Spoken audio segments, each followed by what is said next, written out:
నమస్తే welcome to BRK news special in depth నేను చక్కర్ల ఝాన్సీ ఆంధ్రప్రదేశ్ రాజకీయాలు మళ్లీ జాతీయ దృష్టిని ఆకర్షించబోతున్నాయి ప్రధానమంత్రి నరేంద్ర మోడీ కీలక పర్యటనకు రానుండటంతో ఆసక్తి తారా స్థాయికి చేరింది అక్టోబర్ 16న కర్నూలు నంద్యాల జిల్లాల్లో జరిగే ఈ పర్యటనలో మోడీ ముందుగా శ్రీశైల మల్లికార్జున స్వామిని దర్శించుకుని అనంతరం CM Chandrababu deputy CM Pawan కళ్యాణ్తో కలిసి రోడ్ షోలో పాల్గొనబోతున్నారు జీఎస్టీ సంస్కరణలు అభివృద్ధి ప్రాజెక్టులు రాష్ట్రానికి అవసరమైన నిధుల కేటాయింపు వంటి అంశాలు ఈ పర్యటనలో చర్చకు వస్తాయని అంచనా దీంతో కూటమి నేతలకు ఈ పర్యటన ప్రతిష్టాత్మకంగా మారింది ప్రధాని మోడీ పర్యటనలో పలు అభివృద్ధి కార్యక్రమాలకు శంకుస్థాపన ప్రారంభోత్సవాలు జరగనున్నాయి రాష్ట్రానికి కేటాయించిన మౌలిక వస్తువుల ప్రాజెక్టులు రోడ్లు రైల్వే పరిశ్రమల అభివృద్ధి ప్రణాళికలపై స్పష్టత వచ్చే అవకాశం ఉందని అధికార వర్గాలు చెబుతున్నాయి ఇప్పటికే అమరావతిలో 58,000 కోట్ల విలువైన ప్రాజెక్టులకు శంకుస్థాపన చేసిన మోడీ ఇప్పుడు రాయలసీమలో పలు కీలక పనులు ప్రారంభించబోతున్నారు ఈ పర్యటన ద్వారా రాష్ట్రాన్ని మరిన్ని కేంద్ర ప్రాజెక్టులు లభిస్తాయనే ఆశలున్నాయి అలాగే ముఖ్యంగా రాబోయే ఎన్నికల దృష్ట్యా కూటమి ప్రభుత్వం విజయాలను ప్రజల ముందుంచేందుకు మోడీ పర్యటన బలమైన వేదిక కానుంది ఇటీవల ఒడిశాలో పలు వందల ప్రాజెక్టులను ప్రారంభించి 26,700 గ్రామాలకు BSNL 4G కనెక్టివిటీ అందించిన మోడీ ఇప్పుడు ఏపీ పర్యటనలో కూడా డిజిటల్ విస్తరణ మౌలిక వస్తువులపై దృష్టి సారించనున్నారని కేంద్ర వర్గాలు సూచిస్తున్నాయి సాంకేతికతతో గ్రామీణ ప్రాంతాలను సారిగాత దిశగా నడిపించడమే లక్ష్యమని ప్రధాని తరచూ చెబుతున్నారు కర్నూలు నంద్యాలలో జరగబోయే సభల్లోనూ అదే సందేశం ఇవ్వడం ఖాయమని రాజకీయ విశ్లేషకులు అంచనా వేస్తున్నారు మోడీ పర్యటనతో కేంద్రం రాష్ట్రం సంబంధాలు మరింత బలపడతాయా లేక రాజకీయ వ్యూహాత్మక సమీకరణాలు కొత్త మలుపు తిరుగుతాయా అన్న ఆసక్తి పెరుగుతోంది ఇక ఇదే అంశానికి సంబంధించి ఇవాళ మనతో పాటు చర్చించడానికి ఉన్నారు బీజేపీ కర్నూలు జిల్లా అధ్యక్షులు అక్కంతోట రామకృష్ణ గారు అలాగే వైసీపీ యూత్ జిల్లా అధ్యక్షులు శివారెడ్డి గారు మరి రామకృష్ణ గారితో శివారెడ్డి గారితో మాట్లాడదాం ఫస్ట్ రామకృష్ణ గారు నమస్కారం అండి సార్ చెప్పండి అసలు మోడీ ఏపీ పర్యటన రాజకీయంగా ఎంత ప్రాధాన్యం సంతరించుకోనుంది అంటారు ముందుగా నమస్కారం బీఆర్కే న్యూస్ ఛానల్కు ప్రేక్షకులకు అందరికీ మా పార్టీ తరఫున శుభాకాంక్షలు తెలియజేసుకుంటూ మోడీ గారు ఎన్డీఏ కూటమిలో భాగంగా దేశంలో అభివృద్ధి దిశగా ముందుకు సాగుతూ దేశాన్ని అభివృద్ధి దిశగా ముందుకు నడుపుతున్నారు అందులో భాగంగానే ఇక్కడ కూడా మన ఆంధ్రప్రదేశ్లో కూడా ఎన్డీఏ కూటమి నాయకత్వం నడుస్తూ ఉంది కావున ఆయన రావడం మన ఆంధ్రప్రదేశ్కి చాలా సంతోషకరంగా ప్రజలందరూ కూడా ఎదురు చూస్తున్నారు అందులో మన రాయలసీమ ప్రాంతం మన కర్నూలు జిల్లాకి రావడం చాలా సంతోషకరమని కూడా ప్రజలందరూ కూడా సంతోషిస్తున్నారు ఓకే సార్ శివరెడ్డి గారు నమస్కారం అండి నమస్కారం అండి సార్ మీరు చెప్పండి సార్ మరి మోడీ చెప్పండి సార్ ముందుగా బీఆర్కే ఛానల్ వారికి నమస్కారం అలాగే రాష్ట్ర ప్రజలకు నమస్కారం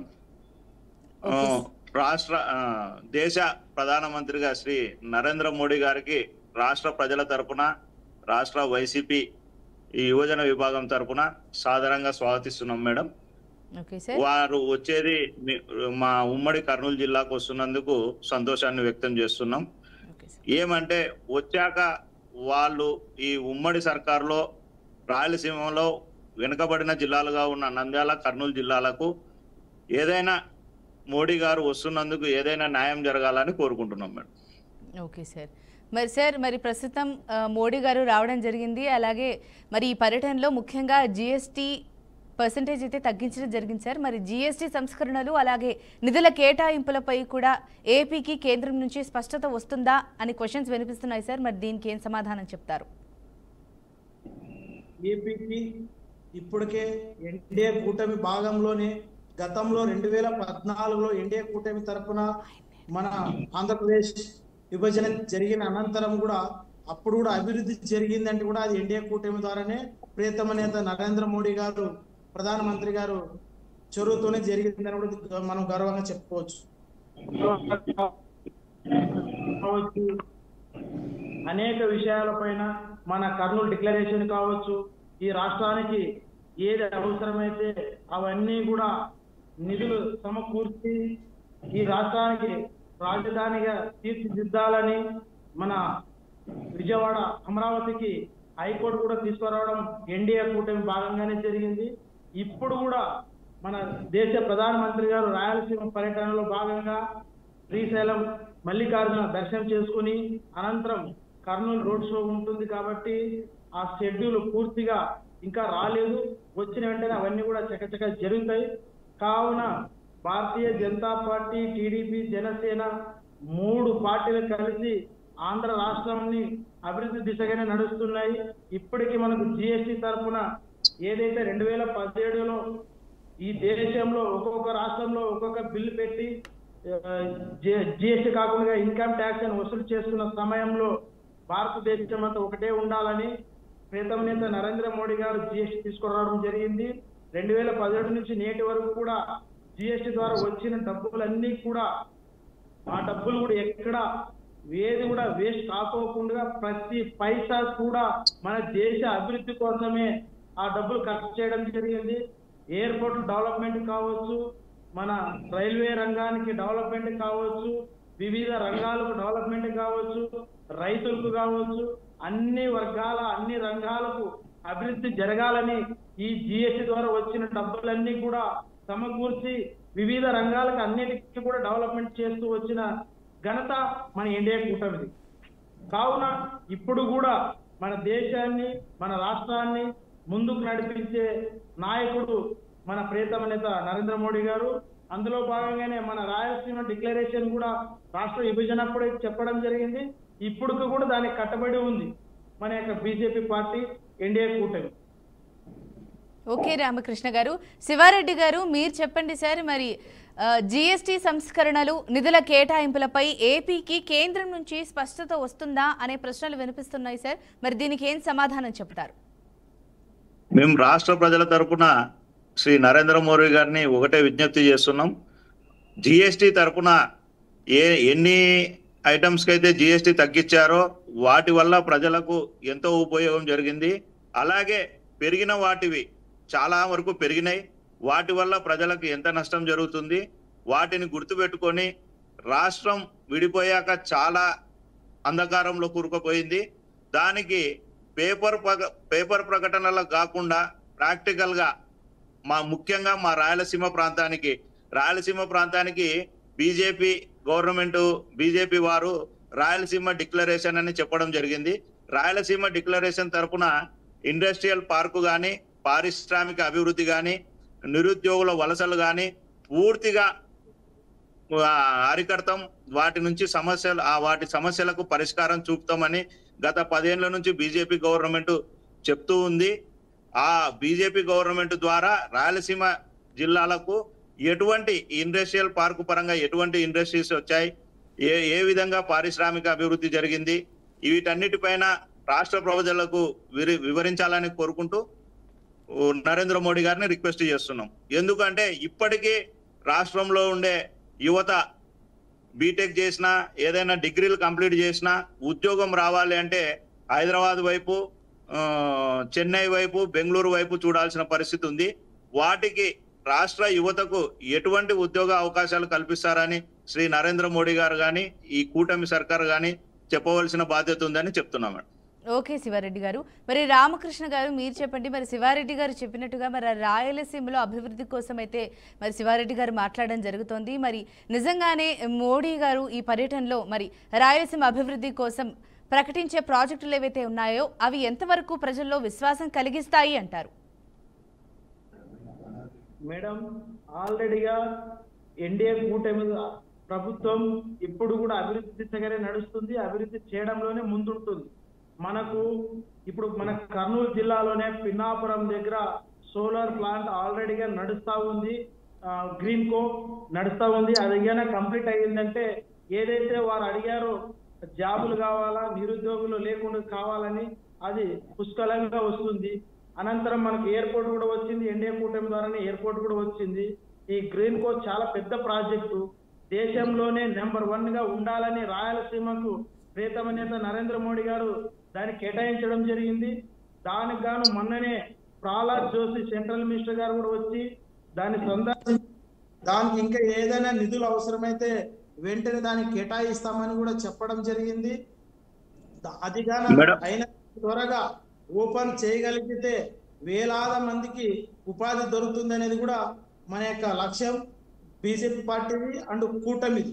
కావున దాన్ని చకచకగా కంప్లీట్ చేయాలని కూడా ప్రయత్నం చేస్తున్నారు. అందులో భాగంగానే ఈ యొక్క రోడ్లు 6 లైన్లు చాలా వరకు రోడ్లు పనులు జరుగుతూ ఉన్నాయి. మన రాయలసీమ మీదుగా 6 లైన్ హైవేలు కూడా శాంక్షన్ అయినాయి. అవన్నీ కూడా పనులు జరుగుతున్నాయి. ఇవన్నీ కూడా అభివృద్ధే కదా.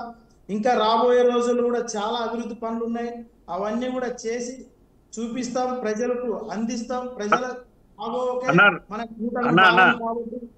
రాష్ట్ర యువత తరపున ఉద్యోగ అవకాశాలు అడుగుతున్నాం. మన హైవేలు సోలారు కాదు, సోలార్ లో మన కర్నూలు నంద్యాల జిల్లా రైతులు ఎంతో మంది అభివృద్ధి జరుగుతుందనే ముఖ్య ఉద్దేశంతోనే పొలాలు కేటాయించడం జరిగింది, పొలాలు ఇవ్వడం జరిగింది. బట్ ఆశించినంతగా అక్కడ ఉద్యోగ అవకాశాలు ఏర్పడడం లేదు. ఆ ఓరోకల్లు ఇండస్ట్రియల్ పార్కులో మరిన్ని ఇండస్ట్రీస్ తీసుకొచ్చి ఉద్యోగ కల్పనలు కల్పిస్తామన్నారు. ఇప్పుడు కూటమి ప్రభుత్వం ఏర్పడి దాదాపు 2 సంవత్సరాలు కావస్తుంది. బట్ ఇప్పుడు దాకా పేపర్ మీద ఒక ఇండస్ట్రీ వస్తుంది కానీ ప్రాక్టికల్ గా అక్కడ ఎక్కడ భూమి పూజ జరిగి ఆ ఫ్యాక్టరీలు మొదలుపెట్టి ఉద్యోగాలు వచ్చే అవకాశాలు కనపడడం లేదు. దానిపైననే రాష్ట్ర యువత బీజేపీ గవర్నమెంట్ ను కోరుకుంటున్నది అంటే ఇప్పటికైనా పేపర్లకు న్యూస్ కు కాకుండా రాయలసీమ ప్రజలకు, ముఖ్యంగా కర్నూలు నంద్యాల ఉమ్మడి జిల్లాకు మంచి ఇండస్ట్రీస్ ని తీసుకొచ్చి ఉద్యోగ అవకాశాలు కల్పించాలని నరేంద్ర మోడీ గారిని రాష్ట్ర యువజన విభాగం తరఫున కోరుకుంటున్నామన్నా. మంచిదండి. మీరు చెప్పినట్లుగానే గత ప్రభుత్వం 5 ఏళ్లు వైసీపీ పాలనలో రాజధానిలో ఒక ఇటుక పెట్ట కూడా పెట్టిన పాపాన పోలేదు. ఈ రోజు ఎన్డీఏ కూటమి ప్రభుత్వం అధికారం వచ్చిన 2 సంవత్సరాలు అంటున్నారు.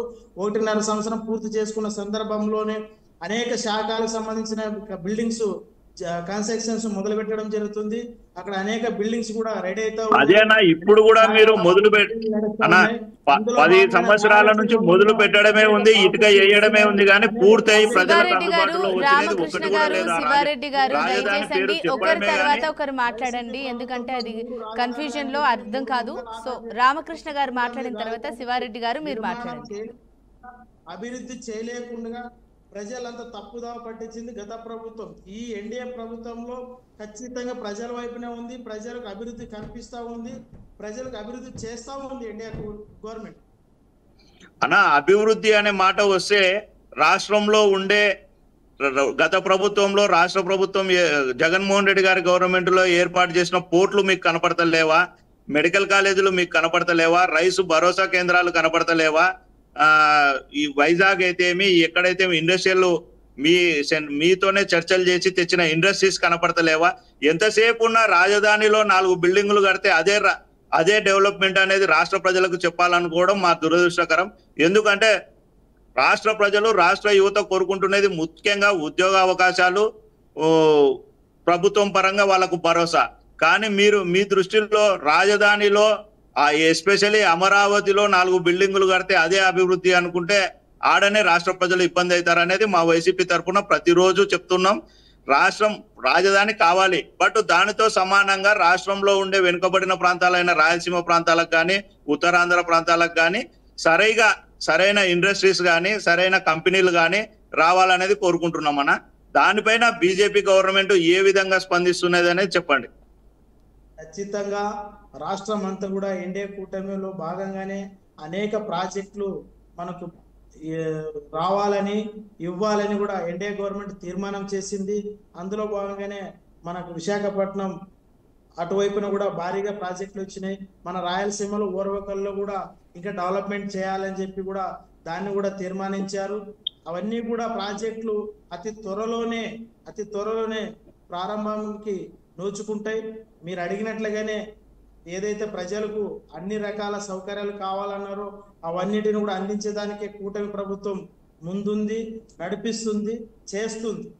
మీరు చెప్పినట్లుగా అన్ని కూటమి ప్రభుత్వాన్ని నరేంద్ర మోడీ గారు కర్నూలు జిల్లాకు ఇచ్చేస్తున్న సందర్భంగా కూటమి ప్రభుత్వానికి ఒకటే రిక్వెస్ట్ చేస్తున్నాం. మన రాయలసీమలో మీకు తెలుసు, కర్నూలు జిల్లాలో నంద్యాల జిల్లాలో ఉల్లి రైతులు ఎటువంటి బాధలు అనుభవిస్తున్నారు. టమోటా రైతులు ఎటువంటి బాధలు అనుభవిస్తున్నారు, ఎంతమంది ఆత్మహత్యలు చేసుకుంటున్నారు, ఎంతమంది పురుగుల మందు తాగుతున్నారు, యూరియా దొరక్క ఎంతమంది రైతులు ఇబ్బంది పడుతున్నారు, వీటన్నిటిపైన డబల్ ఇంజన్ సర్కారుగా చెప్పుకుంటున్న ఈ కూటమి ప్రభుత్వం ఎందుకు రైతుల పట్ల ఇంత వివక్ష చూపిస్తుంది?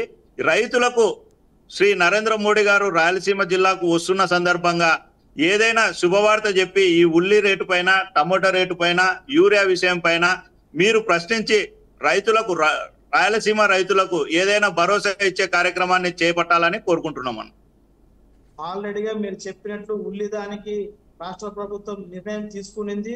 దానికి తగిన నష్టపరిహారం కూడా అందజేసే దాంట్లో ఆఫీసర్ కూడా పనిచేస్తా ఉన్నారు. నష్టపరిహారం అంటే హెక్టార్కు 50,000 రూపాయలు ఇస్తామంటున్నారా? హెక్టార్ ఒక ఎకరాకు వినండి సార్, ఇప్పుడు చెప్పండి విన్నాము కదా, దాంట్లో భాగంగానే కూటమి ప్రభుత్వం పనిచేస్తా ఉంది కదా.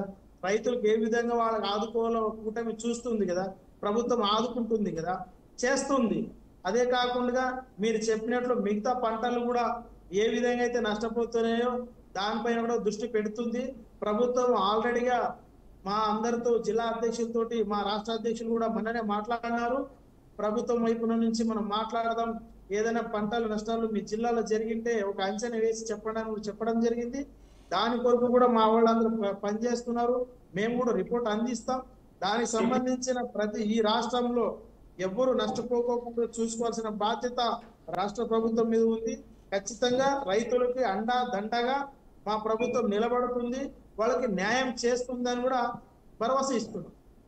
అదే అన్న నేను అడిగేది, రాయలసీమ రైతుల తరపున నేను అడిగేది, రైతు కష్టాల్లో ఉన్నప్పుడు మీరు కన్నీరు తుడిస్తే ఆంధ్రప్రదేశ్ మొత్తానికి కూడా ఎన్డీఏ కూటమి తరపున రైతులకు న్యాయం చేస్తాం. రైతుల పక్షాన ఉండే పార్టీ ఎన్డీఏ కూటమి. మేము రేపు నరేంద్ర మన ప్రియమైన ప్రధానమంత్రి గారు రేపు కర్నూలు విచ్చేస్తున్న సందర్భంగా కర్నూలు రైతుల యొక్క సమస్య, ఇంత రైతులు ఇబ్బందులు పడుతున్నారు. ఇప్పుడు ఆయన వచ్చిన సందర్భంగా రైతులకు మొన్న బీహార్ ఎలక్షన్లు అంటే 7,500 కోట్ల రూపాయలు వాళ్లకు టీబీటీ ద్వారా అకౌంట్లో వేసిన గవర్నమెంట్ మనది, బీజేపీ గవర్నమెంట్.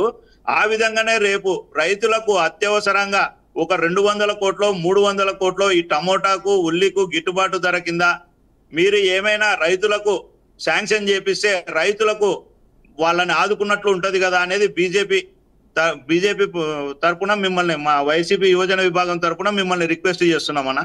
ఎందుకంటే మోడీ గారు మన జిల్లాకు వస్తున్నందుకు జిల్లా ప్రజలకు ఏదైనా మేలు జరిగితే మేలు కదా అనే ఉద్దేశంతో అడుగుతున్నామన్నా. మంచిదన్నా, మీరు అడిగింది మంచి ఆలోచన, మంచి మాట. కాబట్టి దీనికి మా ప్రభుత్వం తరపున, మా పార్టీ తరపున, మా భారతీయ జనతా పార్టీ తరపున మా రాష్ట్ర అధ్యక్షులు మేము కూడా ఇందాకే మీకు చెప్పాను కదా, ఒక నివేదిక అనేది ఆల్రెడీ తయారు చేస్తా ఉన్నారు. ఆ నివేదికలో భాగంగానే మా రాష్ట్ర అధ్యక్షులు ప్రీతమ నేత నరేంద్ర మోడీ గారి దగ్గర మాట్లాడతారు. ఇంకో విషయం చెప్పినట్లుగానే అంతకన్నా రెండింతలుగా ఈ మన రాయలసీమ ప్రజలకు మేలు చేయాలనే కోరిక మాలో కూడా ఉంది. కావున ఖచ్చితంగా నరేంద్ర మోడీ గారి ద్వారా ఇప్పుడు విచ్చేస్తున్న సందర్భంగా ఘన స్వాగతం పలికి విశేషంగా మా ప్రజలందరూ కూడా ఆయనను ఆదరిస్తూ, కావున అందులో భాగంగా రాయలసీమ రైతులకు మీరు చెప్పినటువంటి అంశాలు కూడా ఆల్రెడీ మా దగ్గర ఒక నివేదిక కూడా ఉంది. ఆ నివేదిక ప్రకారంగానే ముందుకు పోతాం. ఎంతవరకు అవకాశం ఉంటే అంతవరకు కూడా ప్రభుత్వం వైపు నుంచి మేలు జరిగేలా చేస్తామన్నా. అన్నా మీకు ముఖ్యంగా చెప్పేది, చంద్రబాబు గారు రైతులకు న్యాయం చేస్తారని రాయలసీమ రైతులకు ఎటువంటి భరోసా లేదు. ఎందుకు అంటే ఆయన నష్టపరిహారం 1,200 ఉల్లిగడ్డకు రేట్ ఇచ్చి హెక్టార్కు మళ్ళీ 50,000 రూపాయలు ఇస్తా అంటున్నాడు. హెక్టార్కు 50,000 రూపాయలు ఇస్తే ఒక ఎకరాకు 1,50,000 పెట్టుబడి ఉంది రైతుకు. ఏ విధంగా అవి సరిపోతాయని రైతులు ఆందోళన చెందుతున్నారు. దాన్ని కూడా ఇప్పుడు దాకా ఎన్ని ఎకరాలలో ఉల్లి పంట వేసినామని కనీసం నోటీసు, రైతులు ఒక పక్క ఉల్లిగడ్డలని ఒక్కడ డంపర్ యార్డుల్లో వదులుతుంటే ఈ రోజు వరకు ఉల్లి రైతులు ఎన్ని ఎకరాలలో సాగు చేశారనే రిపోర్ట్ కూడా తీసుకోవట్లేదన్న. దానిపైన పూర్తి ఆందోళనగా ఉన్నారన్న మన ఉమ్మడి జిల్లా రైతులు. వాటికి ఖచ్చితంగా మీరు ప్రధానమంత్రి గారికి వివరించి మీరు భరోసా కల్పిస్తారని కోరుకుంటున్నాం. అలాగే ఇంకొక ఇంపార్టెంట్ ఏంది అంటే, లాస్ట్ జగన్మోహన్ రెడ్డి గారి గవర్నమెంట్ లో రాష్ట్ర ప్రజలకు ఎంతో మేలు జరిగే విషయంగా రాష్ట్ర విద్యార్థులకు కానీ రాష్ట్ర ప్రజలకు కానీ 17 మెడికల్ కాలేజీలను శ్రీ నరేంద్ర మోడీ గారి ద్వారా రాష్ట్ర ప్రజలకు కేటాయించినందుకు మేము రాష్ట్ర యువత తరపున ప్రధానమంత్రి గారికి కృతజ్ఞతలు తెలియజేస్తున్నాం. బట్ ఈరోజు ఏదో చాలా మంచి ఉద్దేశంతో మొదలుపెట్టిన 17 మెడికల్ కాలేజీలను ఈ రోజు డబుల్ ఇంజన్ సర్కారుగా పిలువబడుతున్న ఈ చంద్రబాబు గారి సర్కారు 17 మెడికల్ కాలేజీలను ప్రైవేటు పరం చేస్తుంది. ప్రైవేటు పరం చేస్తే ప్రజలకు ఆ ఉచిత వైద్య విద్య, ఉచిత వైద్యం అందుబాటులో ఉండవు, దూరం అవుతాయని వైసీపీ యువజన విభాగం తరఫున పెద్ద ఎత్తున లాస్ట్ టైం మేము మెడికల్ కాలేజీలను విజిట్ చేసి ఉద్యమం చేయడం జరిగింది.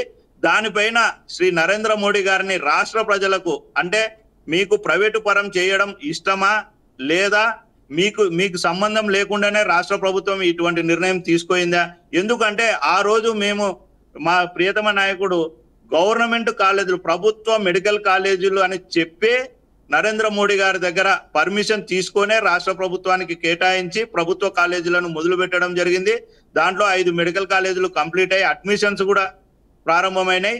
కానీ ఈ రోజు ఏర్పడిన ఈ కూటమి ప్రభుత్వము వాళ్ళ బినామీలకు ఈ ప్రభుత్వ కాలేజీలను అప్పజెప్పాలనే దురుద్దేశంతో వీటన్నిటిని ప్రైవేటు పరం చేయడానికి పూనుకుంది.